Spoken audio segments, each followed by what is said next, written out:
Hi, guys. My name is Kira Kopach. We also have Tyler Bendrick on the call, too. We are both PGY3 residents at Mayo Clinic Rochester, and we both are not from Minnesota. So Tyler moved from Colorado, and I moved from the East Coast. So if you guys have any questions about Minnesota, that's a big one that we can answer easily. So for just to start off, just in general, why Mayo?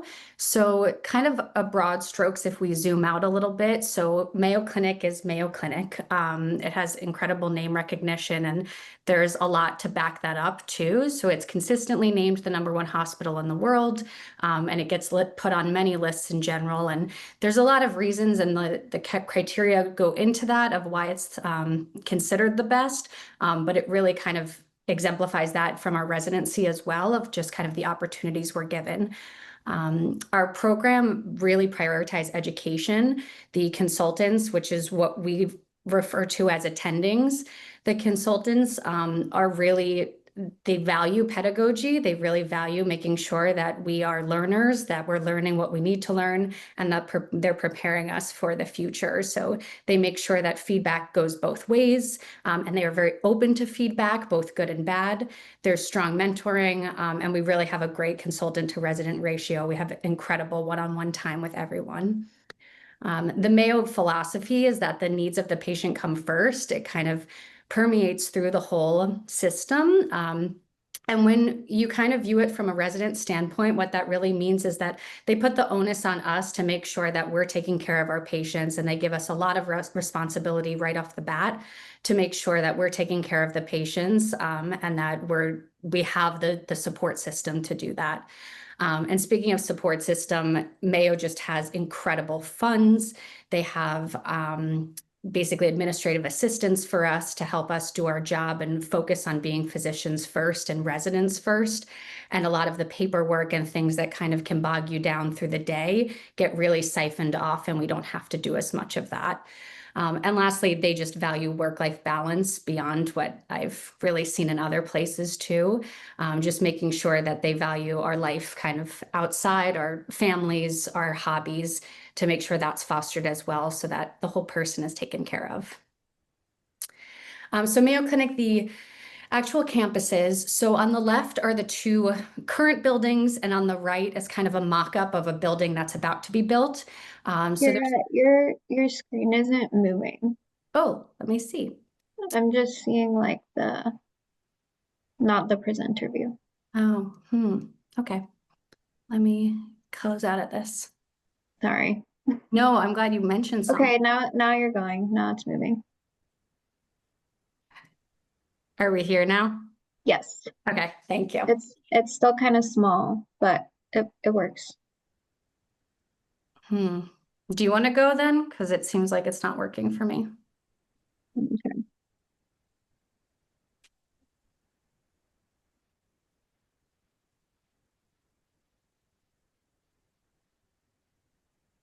Sorry, everybody.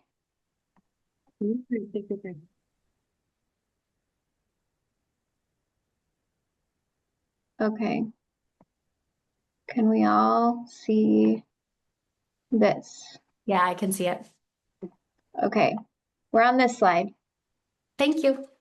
Yep. So on the left are the two current buildings and buildings is a loose term because it's multiple buildings attached. And the right side is the mock-up for the future building.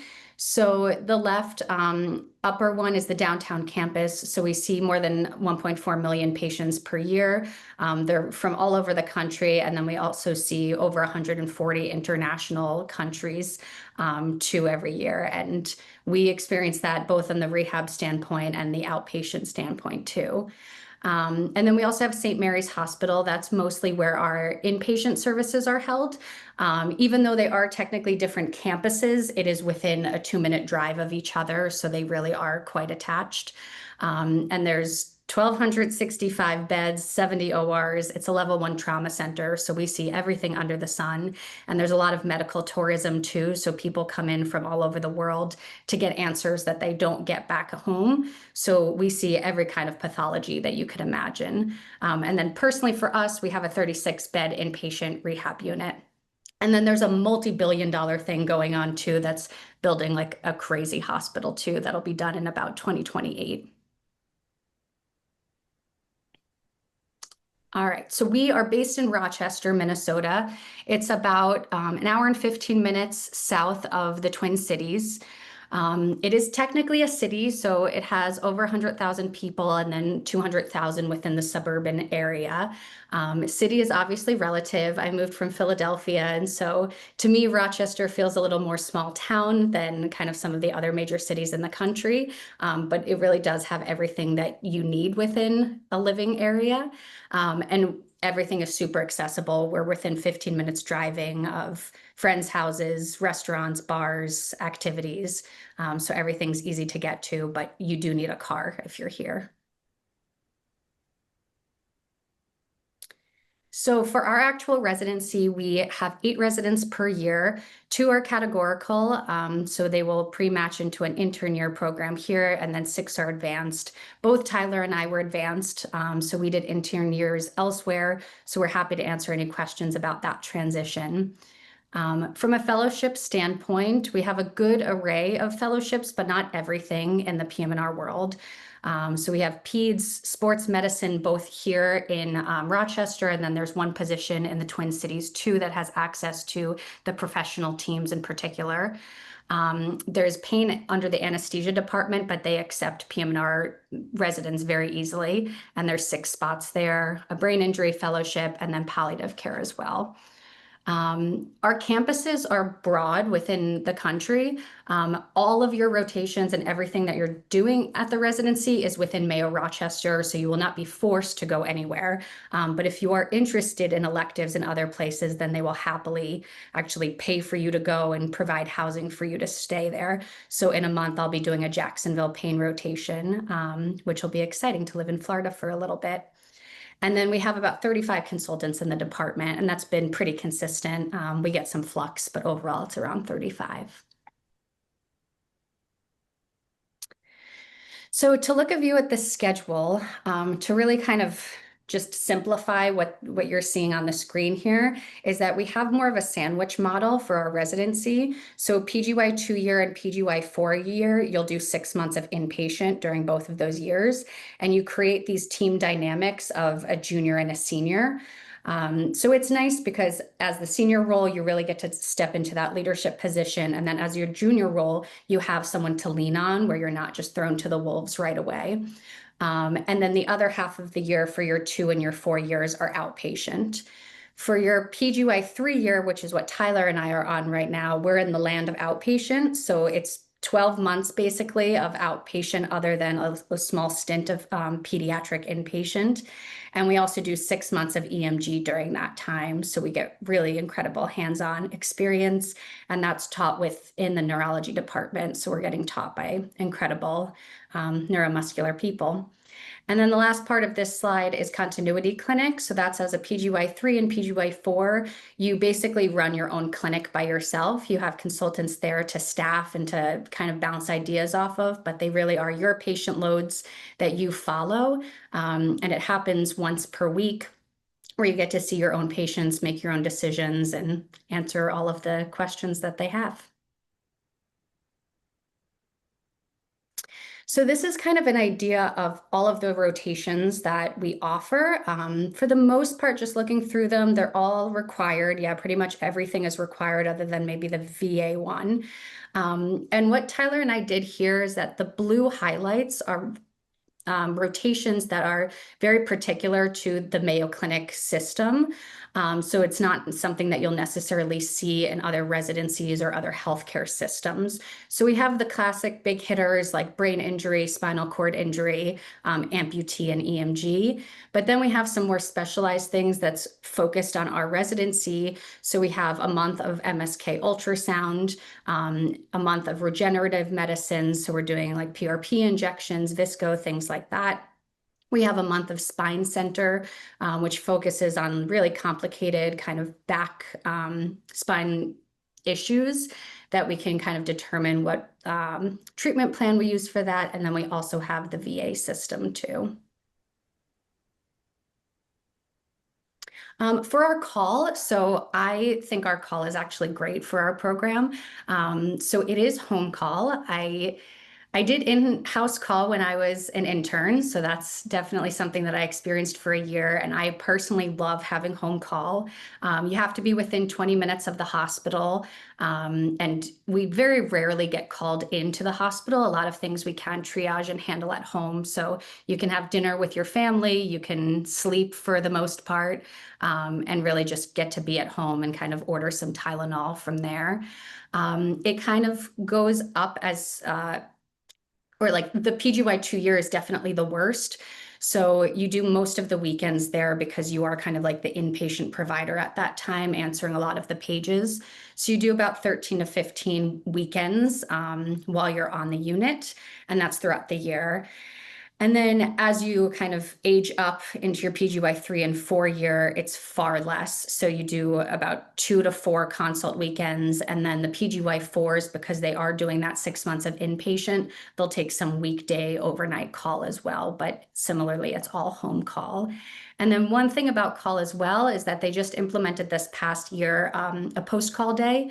So after you're done with your weekend, like your PGY 2 year, and you do your weekend call, the next Monday, you get a full half day. So you come in, you round on your patients, and then you leave for the entire rest of the Monday, which has been really nice. Our class was the first one to get to do that, and we absolutely loved it. We could sleep, we could go get our hair done, we could go work out. So things that kind of you miss over the weekend, you actually get to recuperate. So these are kind of a very, very in-depth view of all of our didactics and learning opportunities. So like I said, education is prioritized within our residency. So sometimes there might be too many opportunities for you. And the first half of the slide is really kind of more required. So we have our grand rounds, which is just PM&R department. We have our Wednesday afternoon didactics, which is completely protected time. So our consultants will take our pagers, will take our messages, and we'll forward it to them so that no one bothers us and we can really focus and learn. We do our EMG rotation, that's during your PGY 3 year. We have a journal club where it kind of rotates what the topic is, and we have dinner together and talk about the articles. And then the bottom half of it are all more optional ones of just depending on what you're interested in. So if you're interested in sideline sports coverage, we have those opportunities both in the community and kind of more higher level. We have pain didactics, there's brain injury didactics and journal clubs too. So whatever your kind of flavor of the month is, you can find opportunities to learn more and get involved. Or if you just want to do kind of the basic didactics, you will also have plenty of learning there. And then these are our courses of the actual residency. So the courses kind of go beyond the training. So on the left-hand side is the required things that everyone goes through, and on the right-hand side are just optional, and you can opt into them if it's something that suits your fancy. So we do a research opportunity where we kind of learn about how to actually conduct research and how to get involved and publish. There's endless opportunities for publications, and sometimes we have to bat them away. We do gross anatomy, which I really loved because I was a COVID med student, so I didn't actually get gross anatomy during my med school years. So we have cadaver lab where we actually learn the anatomy.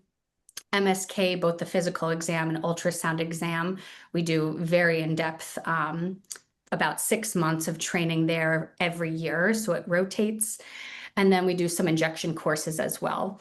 The optional ones are kind of if you want to level up a little bit. So we have the advanced diagnostic ultrasound course. We have some things focused on if you want to be a clinical educator and you're interested in academia. We have lifestyle medicine that you can be board certified in lifestyle medicine by the time you graduate. So you can actually have 2 board certifications. And then they have some very Mayo specific ones like ultrasound guided carpal tunnel release course, where they'll teach you how to do it and actually go into the OR together. And then the advanced neuromuscular course is new this year, where one of our neuromuscular trained consultants is going to teach us kind of some advanced ultrasound techniques to go from there. And I think I pass on to Tyler now. Great. So this is our procedures. So I think pretty classically, we have a very high number of procedures compared to the national average. So on the left, you have the national average. Total procedures is around 400. And then for us, average is about 900, close to 1,000. So almost double or a little more than double. So we have a lot of procedure times starting from your PGY2 year. And then really the bulk of it is PGY3. And then just in the parentheses, we have our resident overachiever who is now our sports fellow. And he actually set the national record last year for a total of 1,470 procedures. So the opportunity is there if you want it. And research, we got a pretty good gig for research. Mayo pays for us to go to conferences. So you get a very nice budget, $2,550. That usually covers the flights, the hotels, and the registration for the conference. And then every day when you're there, you get $100 for food. So really, it's kind of hard to hit that almost every single day. And we get parking paid too. So you can present at conferences. You get 10 weekdays a year. So that does not count towards your vacation time. So it's just kind of, a lot of us, we like to go to the January, February, March conferences, get out to Florida or Hawaii or Puerto Rico this year. And it doesn't even count as vacation. So that's a nice perk. And that's all across Mayo, not just for PM&R. And then we also have the media center for our posters. And then we have established research mentorship. So our librarians really help us a lot. If you need a literature search, you kind of send them what you need, and then they come back with hundreds of articles, and they help you kind of with every step of the process if you need it. So after residency, 2025 was kind of a banner year for change and branching out, but primarily before that, a lot of us go into fellowship. Last year, we had a couple who kind of went into private practice or academia, but I think for the most part, many people usually go to fellowship from Mayo.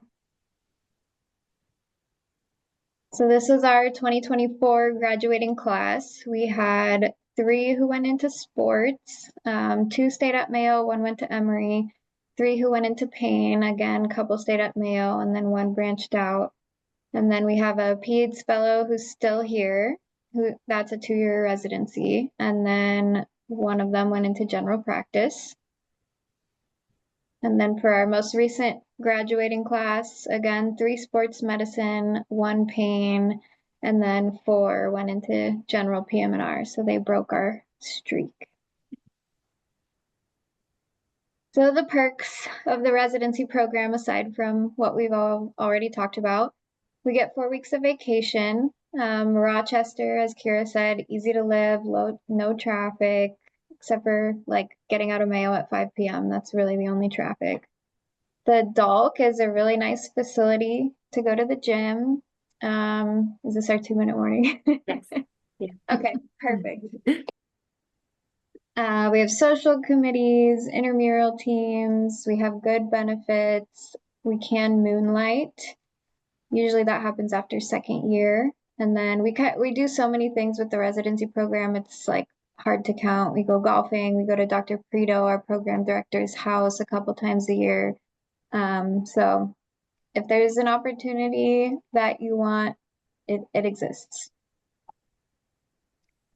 And then I think this slide goes to show we're a little bit above the national average for salary. And then with the low cost of living in Rochester, that adds up to pretty comfortable living. I think most people own homes here, which I think is a little different.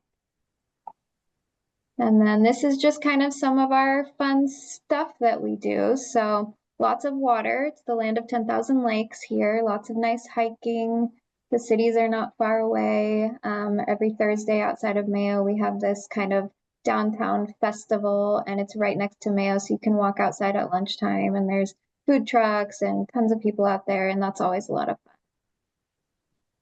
These are just some pictures of our outings. We went skiing, Dr. Prito's house for a Christmas party. And yeah, and our annual murder mystery party that I host. So I have to tell you about that. But that is the Mayo Clinic, I think. So this is our information. Feel free to contact us. And I guess we'll open it to questions. Yeah, and I'll also put my email in the chat. So if you guys want to email privately, then go for it. And Tyler and I have, because we're PGY3s, we have no decision powers in your interview, how it goes, things like that. We do that strategically. So feel free to ask us any question under the sun that you feel uncomfortable asking on interview day or things like that. Thank you guys so much. Actually, the 20 minutes is just up.